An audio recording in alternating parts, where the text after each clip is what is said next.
The honourable member from the Western Arctic.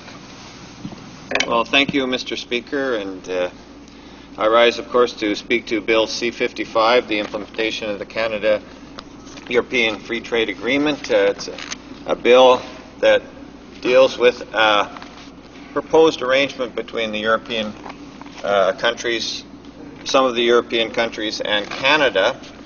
This agreement was, of course, initiated many years ago, 9 years ago, by the then Liberal administration under Zhang Shuai-qian, and it came at a time when the ideology of free trade and the ideology of the free market system was at its height. That's not the case today. The world has seen in the last 12 months a change that is profound. It hasn't played out yet completely around the world. It's a change that will lead us to make different choices in the future. It'll lead us to situations where we must, in some cases, protect our industries, where in many cases Canadians will be obligated to take another look at free trade. We'll be obligated for the purposes of preserving our economy to understand better how the world will work. That's what we're faced here today. We're not faced with a situation of 9 years ago. We're not even faced with the situation of 2 years ago. We're faced with the situation that has now come upon us today. And, Mr. Speaker, if you look at the history of the opening of the liberalization of trade in Canada, I mean, for many years, we were under the guidance of a policy that said good fences make good neighbors. We understood that in many cases the situation in the world was not, between countries, was not open, was not equal, was not always, we were not in a position to allow free trade to take place. We needed to have tariffs, we needed to have protection for our industries because the world was not the place that it was 20 years ago. So when we started in on the free trade talks and free trade agreements that came in the 80s, we built them on the basis that we were opening up the world economy. We were making trade where we were taking away barriers, and we were going to create a level playing field around the world where the best possible situation could arise for industry, for commerce, and that would permit an expansion of the world's economy. And by and large, some of that worked, some of it didn't work. Some of it was based on trade, and some was based on technological advancement and many other factors. But we are dealing with today is where will we go in the future with trade? How do we set the path for this Canadian economy? We've seen that it's not likely to be less regulation, it's likely to be more regulation. It's likely to be more careful attention to how our industries work, not less attention, be more attention.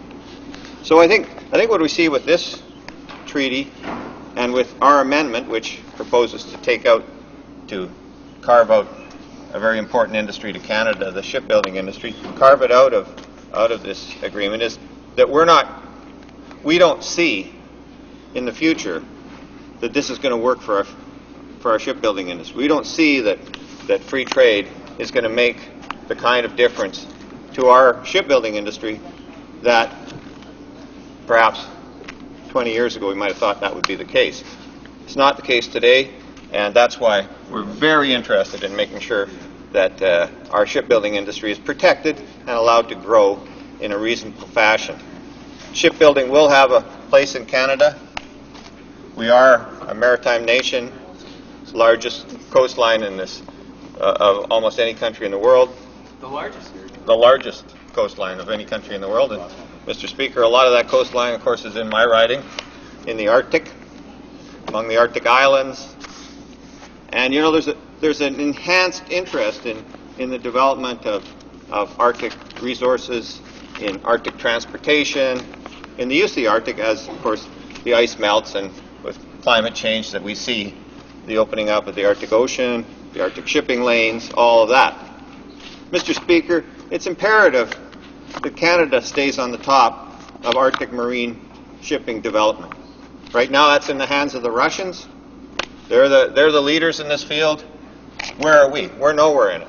So we're going to enter into the next century of development in the Arctic, where marine transportation will be of utmost importance. And we're going to have a shipbuilding industry that we're not supporting and that we're not ensuring has the opportunity to take advantage of this new and exciting area to work in, the Arctic. So right with that one factor should give us all pause, should make us pause and say, what's good for Canada? Not what's good for the world, what's good for Canada in our new opportunities, in the new economy, which will have a very large Arctic base. What's good for Canada?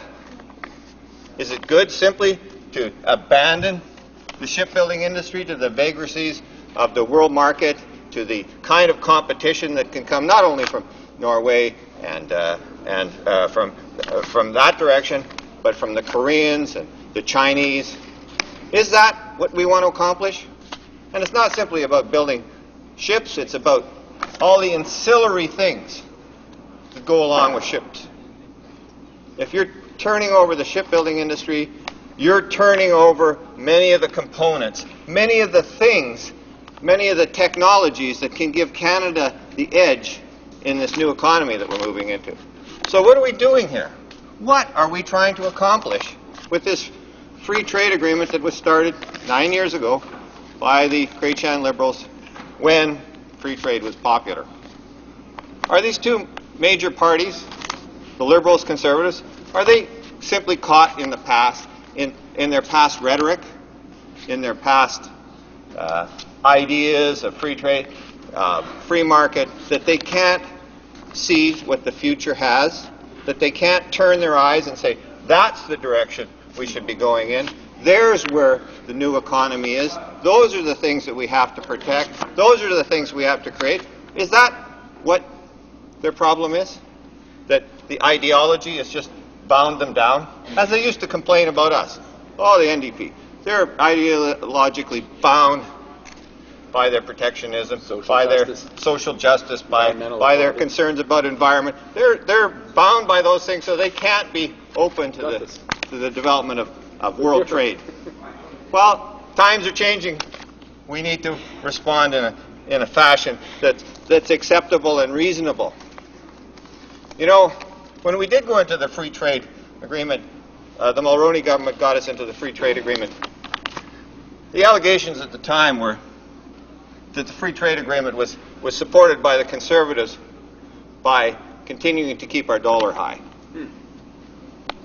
And, you know, at the time, the New Democratic Party was pushing for a lower interest rate, lower the interest rate, and that'll help our economy. Well, when the Liberals got in, and they actually did that. They lowered the interest rate, let the dollar fall, and under free trade agreement with the United States, we flourished. Because of the free trade agreement or because of the lower dollar? Both those factors had to come into play. So what's happening today? We've just gone through a major global financial crisis. We're in the midst of a major global financial crisis. We haven't settled that crisis. Yet we're talking about putting ourselves into more free trade agreements when we don't understand yet what the financial situation of the world is going to be. When it comes to currency, what's going to happen when the price of oil inevitably in the next 12 months starts to rise dramatically again, when the U.S. economy recovers, when the U.S. dollar starts to fall? It's going to be a terrible thing. Thank you for the comments from the Conservative Party. I'm glad they agree with me. I'm glad their vision is extending past the next 6 months. And I would say to them, when the American dollar falls, and the Canadian dollar inevitably will rise.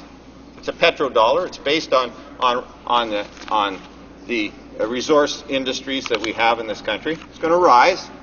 we're going to find ourselves in a more difficult situation with free trade. We're going to demand protectionism for our country, because when the currency situation flips around with the United States, they're going to be importing into our country the things that we used to export to them.